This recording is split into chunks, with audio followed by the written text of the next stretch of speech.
Hello everyone. This is not even a quarter of my laundry. The rest is folded there. I can't go live. I still cannot go live yet. Why? Because even though I have 1,000 subscribers, I need more viewing time.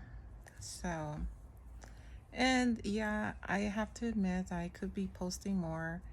And before I get into the fancy splancy videos, I think it's okay that I just do straight up like this, right? I'm not gonna go through all the effort to be putting in, like music and the green screen and editing where I have no audience really yet. So anyhow, what are we gonna talk about today? The disappearance of Gabby. Hold on. I don't want to mispronounce the last name, but Petito, something like that. Forgive me if I mispronounce it. And also, the boyfriend's name is also an unusual name. I think the first or the last. Laundry. It's spelled like laundry. Well, anyhow, so what do you think about him? I think he offed himself. I really do. I do not suspect that they will find him alive. Um, and wow, this is really, really sad. What he did was very cowardly, disgusting. And so we can try to.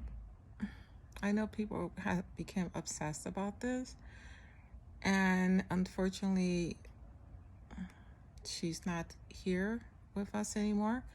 But I'm sure there are questions as far as what happened, what led to her homicide. And apparently, there had been some arguments.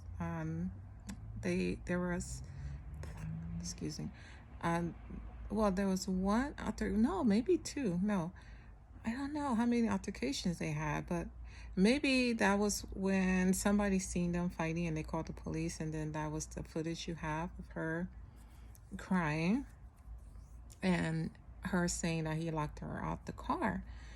And did he lock her out due to a previous argument? Possibly. What were they arguing about? I don't know. It wasn't mentioned. But I find it interesting. So since they were on the road, apparently that argument did not happen there. So there was another argument, right? So first they were arguing, and then he locked her out, and then another argument ensued inside the car, where you see he had all these scratches on his face, and some people thought he was hitting her, but she didn't have any like bruises or anything. So maybe he was holding her down or whatever was happening. I think he was doing things to taunt her and challenge her and put her in a stressful situation, especially locking her out. Like, I would be infuriated too. So one thing is, this is a crazy trip. Like, when I was looking at um, their road trip. I was looking at the videos and footage, and the first thing was like this damn car. It's like it's a regular van. It's not a mobile home, and it's not a van, you know. So that's like the first thing. That's like, oh my god, it's just like a truck. I don't know what the hell it is, but they basically knocked out all the back seats, and it was shit, nothing there, just fucking wood. So I could imagine how uncomfortable it was there. Inside, it wasn't appealing at all inside.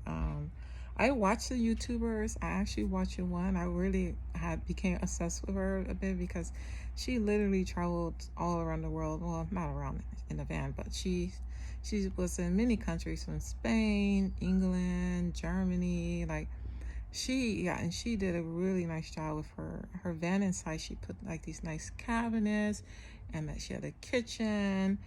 She had this thing where she connect outside and have a shower. There was a bed, and it was like, it looked like an actual home. But what they had, it looked like, wow. Like, I think homeless people in LA don't even live that bad. Like, it was just nothing. It was just bare and empty, which is really strange. So, but there was one video with them cooking, so they figured that out. They just had one little wood thing sticking outside the door as a table. But my main thing is that, okay, that's a long ass trip, and I could imagine the stress, not being able to go to probably a clean, proper bathroom, not being able to take a clean, proper shower, and like sleeping uncomfortably, probably cold, even though it's nice in the daytime. But at night, it can get really cold too. So just imagine like the temperature, and then being out of connection with society or the real world, even though nature is nice. So I just think, well, I know from my experience, because I have an ex that we traveled a lot. We didn't do any cross country, but we traveled like through different states and different countries together. One trip we did was, yeah, we did pretty long trips too. But it wasn't like we did maybe for almost a week, but at least we stayed at hotels. We didn't like sleep in the damn car, like hell no. But it was, sometimes it was stressful, and it was like, especially we got lost and it was at night, and like it can just be really, really stressful. So you need like really calm. You need somebody who's really calm to create balance, right?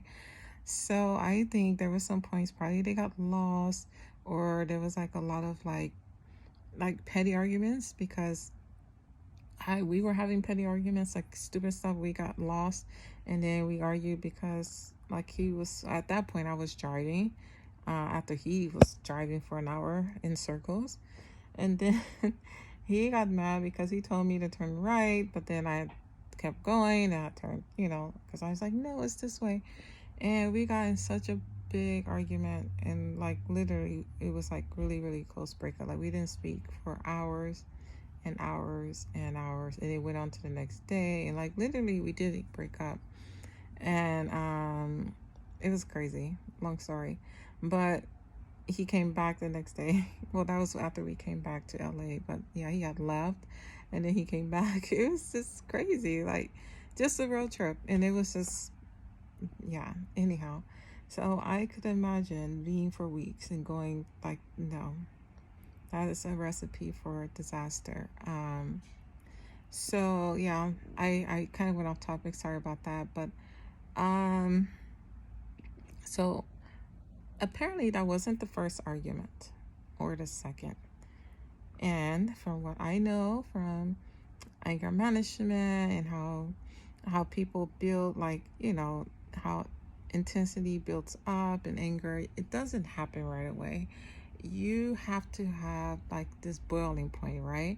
You start to get a little upset, and so that anger between them had to have built up over a period of a week, and there were probably several arguments before it became physical. Like, it's not that possible. I mean, it could happen, but I wouldn't suspect it was possible that was like the first argument, and then all of a sudden they're like physical, and he got all these scratches on him now. So something has been happening for a while, and I don't know the timeline between the last time, well, that fight, and then she spoke to the parents, but apparently she didn't speak to him for a whole week, which unfortunately she was probably already gone. And there's a possibility that he texted, he had her phone, and he was responding with a text. So, oh my god, this is just like a horror movie. And it seems like he was probably the guy that either he had plotted that before, either he plotted to do that before the trip, or he had gotten like to one point where he just felt like, ooh, my manhood, because, she scratched him up, and he just figured that he was going to get his revenge on her. And he did it in a cowardly way. But like some people think that it was premeditated, meaning that maybe he decided to do that before the trip. Like he specifically planned that trip to do that, to commit that horrible, heinous act on Gabby. So I just think he effed up. He really, really knows. If they catch him, yeah, it's just no mercy for him. And it's, yeah, he won't be like he won't survive long in a jail like that, what he did. So I think he knows. And so he's probably the type that will just take himself out. So I don't suspect that they will find him alive. Not at this point. He's somewhere in the woods. Why did he take a backpack? I don't know. Because you can only last so long. And unless he's living some cave, you only can last so long. So I just think, yeah, he offed himself. He's somewhere in a damn marsh, in the marshes, whatever. Yeah, I think he's underwater. Yeah, he committed suicide. But what a crazy story. So, ladies, I think, well, men too, because men are victims as well. But ladies, you really need to know the kind of guy you're dealing with. So this is one thing with my ex too. Like I like traveling. We have one thing in common. We like to travel. I like nature. I'm not crazy about nature. He was more crazy about it, but like who doesn't like nature? So he wanted to do like things like, or hiking, blah. And I was like, okay, sure. So I'll go along with him.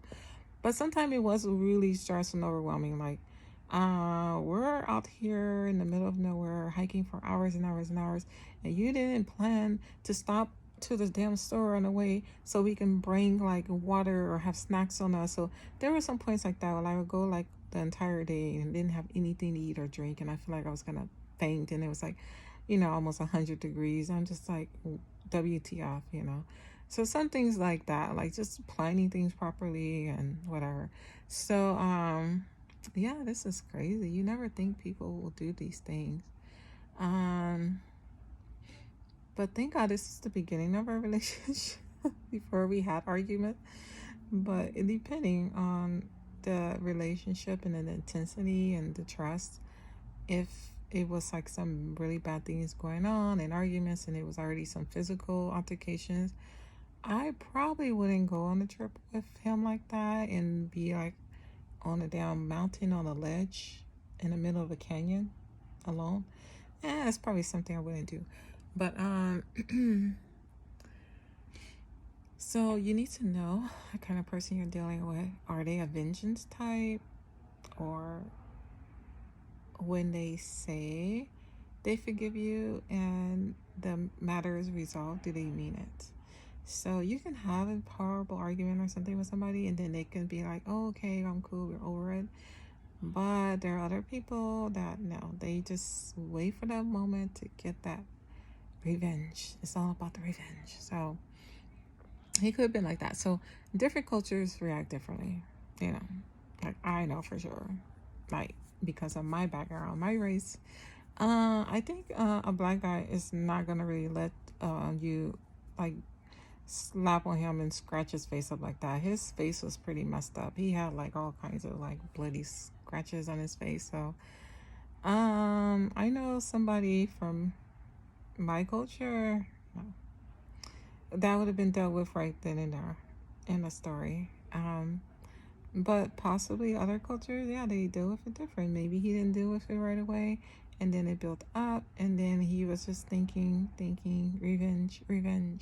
I don't know, but apparently something has set him off either then or before, to the point where he wanted to do something so horrible. So You have to know who you're dealing with, how they react in situations.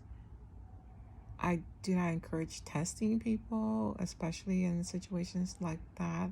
But you should know the person before you take such a, I would say, almost like a risky trip. Not risky, but yes, it can turn out it can turn out bad if this person doesn't know how to negotiate and resolve an altercation or an argument, and so you two can continue to enjoy the trip. You know what I mean? So yeah, with that being said, yeah, I don't know what kind of new laws should come up after this case. I don't know. But I always think when something so big like this happen, and when there's such a viral cases like this, I always kind of feel like new laws come out after it. And it's interesting. I was doing this application online just now, and part of the application they wanted you to list something like in case like a missing person. So maybe there's gonna be something new with missing persons law, or some kind of way to locate a missing person to come out of this case, or out of, a result of this story. So yes, if you guys would like to talk more about, safety tips and how, because anger management is not about you per se. You don't have to be an angry person to benefit from anger management, but you can learn to deal and manage other people who has anger management issues. So that is very important. It could be a lifesaver. So please inquire in my class. You will learn so many tips and tools. I do consultations, counseling sessions, and it's a benefit. Emotional intelligence.